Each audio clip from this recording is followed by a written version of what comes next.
650 times. I use the word that 650 times in this document. A 61,200 word document. This is going to take a long time. You know, as an author, indie author, whatever, you always get asked, what is your least favorite part of the writing process? And for me, it's both marketing and editing. Marketing because, well, I'm not really that good at it. Editing because, oh my God, do I even need to explain it if you're an author? You know, it's a necessary evil. I have like a love-hate relationship with editing. I have been studying creative writing for the better part of 4 decades, and it's taken a long time to truly understand how important the editing process is.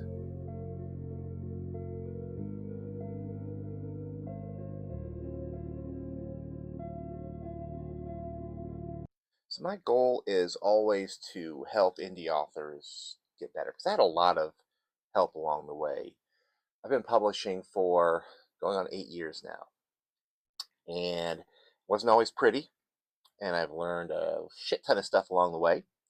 And the first thing I want to let everyone know, and I think most of the veterans out there understand this, your first draft is shit. Okay? It is. It doesn't matter how good you think it is. And I've had authors that have written one draft and said, oh, this is the best thing ever. No, it's not. It's not. It's not supposed to be. It is supposed to be just the framework of what you envision, write that down, envision it to be. Okay? What the ultimate goal is at the end. This is just the framework. This is you getting your idea out there. And you're going to need to polish it big time. And I mean that. It's going to take a long time. Now, there is a point where you need to stop the self-editing. And usually that's when you're so sick of the document, you just can't look at it anymore. But there are steps to editing that I have created for myself. Now, everybody is different. So don't ever think that my way is the only way you can do things. I don't think anybody would think that. But if I can get one person, just one, to watch this to the end and take something from it, I will feel like I have helped. Because that's all I want to do is help these indie authors, because I've had so many that have helped me and still do to this day. But the editing process, that is a tricky subject, because every document needs editing. And I have learned over the years, wow, my manuscripts really need work, even today. I mean, I thought it said 600. Now it says 676 times I used the word that. Did I add more? This is actually what I'm talking about. Crutch words, weak verbs, weak phrases, things you can eliminate in your editing. Now, my editing process, basically, after I write the first draft, I have a few drinks to celebrate. Who doesn't? But I take a break from that because I need to get away from the material. Okay, because I think I'm too engrossed in it. And after maybe a month or so, I will dive into it and do my first edit. And your first edit is basically, for me anyway, is a second draft. Okay, it's not even so much an edit as it is you're taking that mold of clay and you're turning it into something at this point. You're molding the scenes into what you really want them to look like. They're kind of cliff notes now, but you're going to turn them into the full document. And you can keep doing this throughout the editing process, but I think the first draft for me has always been fleshing out some of those scenes where I just kind of skim the idea in there, where I kind of take the conversation to another level. I take the narration to another level where I include things that I, well, didn't even know I needed. I find new things, new twists to put in there. So that's my first edit. But then comes the second edit. And that's the edit where I start Drinking. No, I start looking at a document that I have been kind of formulating over the years. And this is a document that I will send anybody who wants to look at it. It was not written by me, it was formulated by me. It was things that I've learned studying the editing process over the years. Things like which words do you need to make sure you are not overusing, which words probably should be eliminated altogether, which words need to be limited, phrases that need to be spoken in a better way, things like that. And the word that being in there almost 700 times, that's a bit of a problem. Now, I'm not saying eliminate all 700 words. I'm saying use it when it's needed. Because there are words that you put in there that you could just take the word out. It doesn't change anything. Now, I know everybody's worried about word count when it comes to a novel. I want to have a 200,000 word document. No, you don't. You don't even need 100,000 words. I've written 100,000 words in one book. I used to think, oh, I just can't be a novel without being 100,000 words. Yeah, I can. 50,000 is really the minimum, and I want to do at least 60,000. This document I thought was going to be about 80,000. It's going to be about 60, 61 right now. And once I'm done editing, it may be down to 60 because if I've done that with one word, who knows the other words that I've overused. I ramble a lot. Maybe another reason you should take editing seriously.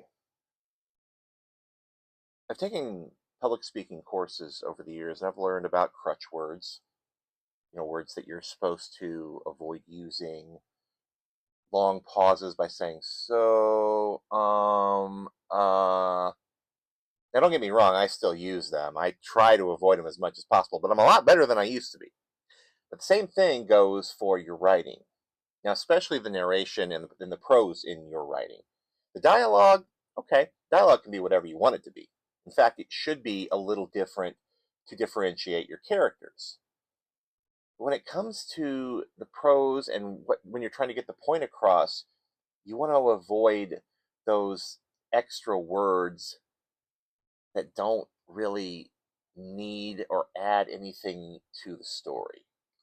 Now, some of those words I said that already, but the word very, I used to use that word all the time. And you really, and really is another one, you need to avoid using that word. And I've actually I found a couple of documents that have examples of very strong, very this, very that, where you can use a stronger word with examples. And it's helped out a lot. It makes it sound so much better. Now again, dialogue, not so much because that's how we talk. But the rest of your book, I think, if you want to tighten things up, make it easier for your readers to get through it, you probably need to get rid of some of those words or replace them with words that are a little more appealing to the readers.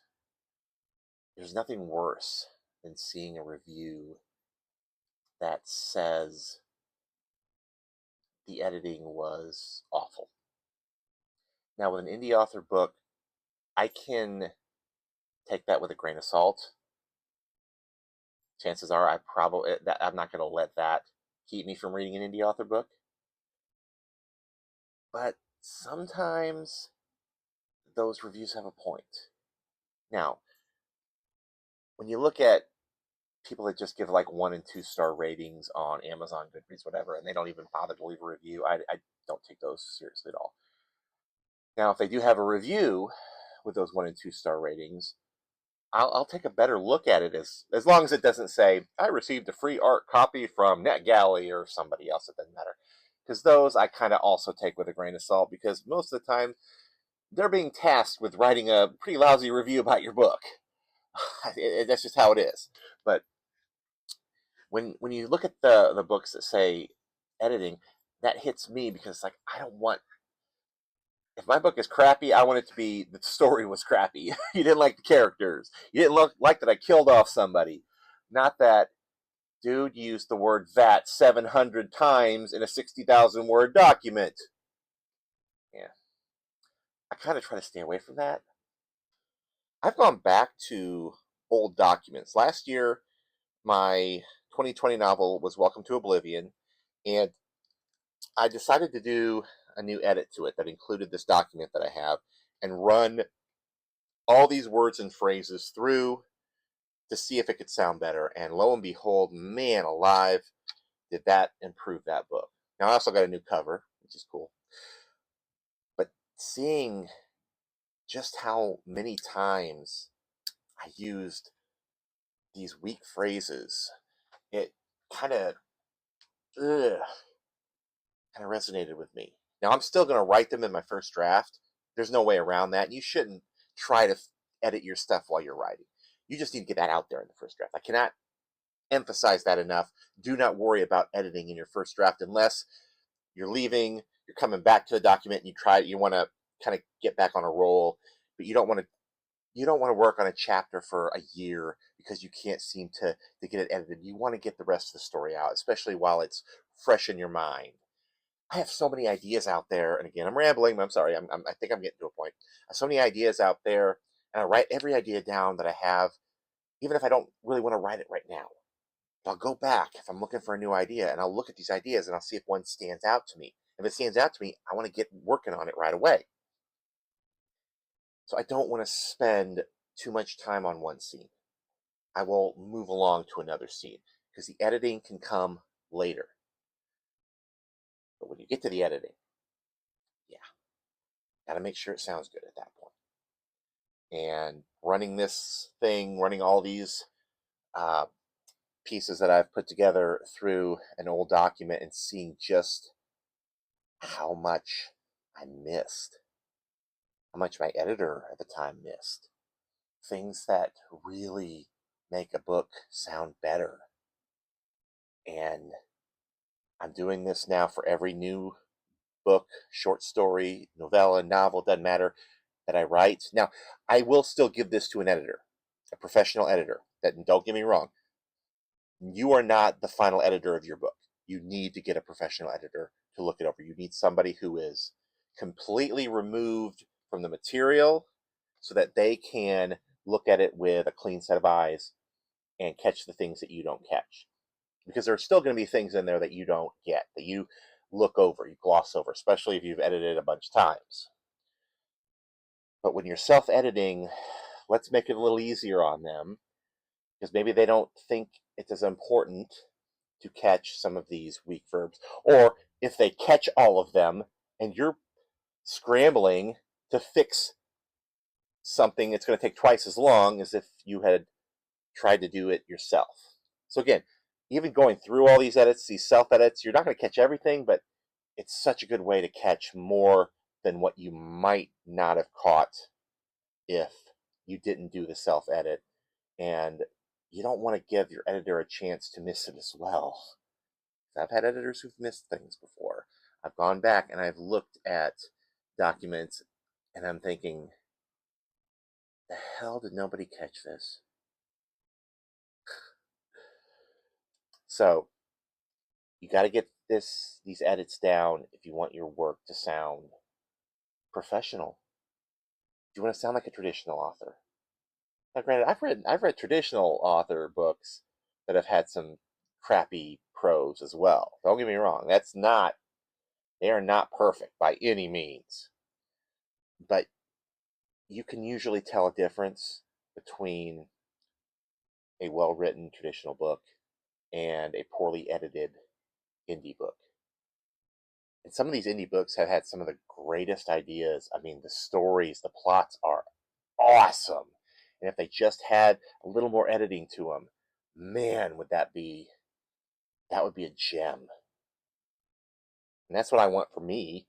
I want the best possible outcome of a book before I publish it, because I'm not going to publish something if it's crap. If I think it's crap, I'm not publishing it. And I'm my worst critic. I will write something and be like, what the hell am I even talking about? This is dumb. This is ridiculous. I've had that a lot before I finally started publishing because, well, a number of reasons, but I won't get into those. But the editing of these documents, I think I've really learned over the last 8 years since publishing more than anything else is it's so important. So you want to not only do an edit where you flesh out the scenes, you want to do an edit where you are targeting the language in your book. You want to make sure that it's clean and easy to read and easy to understand for your reader. But then you also want to run it through, and I like running it through the word editor, because it sometimes will pick up something that may sound better. Sometimes it has no clue and you just skip over it. But it will tell you. I mean, it'll catch some misspelled words. It'll catch words that are real. Sometimes, not always, but sometimes it'll catch a phrase where a word is spelled wrong, but it's a real word. Okay, if you take nothing else from this, always do a word search on from and form. I have fucked that up so many times. Oh my god. The word should have been from, and I put form. Form. Yeah, definitely check those two words. Make sure they're there. But once you're done with that set of edits, then I think you can go on and, well, maybe do one more read through just to make sure everything sounds good. I mean, you probably will change a few things around. Maybe some phrases don't sound good or you kind of read over it the last time. But after that, that's when I think you need to be done and sending it off to your actual professional editor to look at. So, who wants to give this a try? I can email this document to anybody. I'm going to charge you because, it's stuff that I found. I just want to help. I want to help your editing process. You're probably going to hate me when you start editing and seeing some of the things. I kind of hate myself because, God, I really do need to do better with some of these words that I keep using, and I know them. I know I don't need to use them. No, I'm just kidding. I'm just kidding. Write your first draft as sloppy as you want it to be.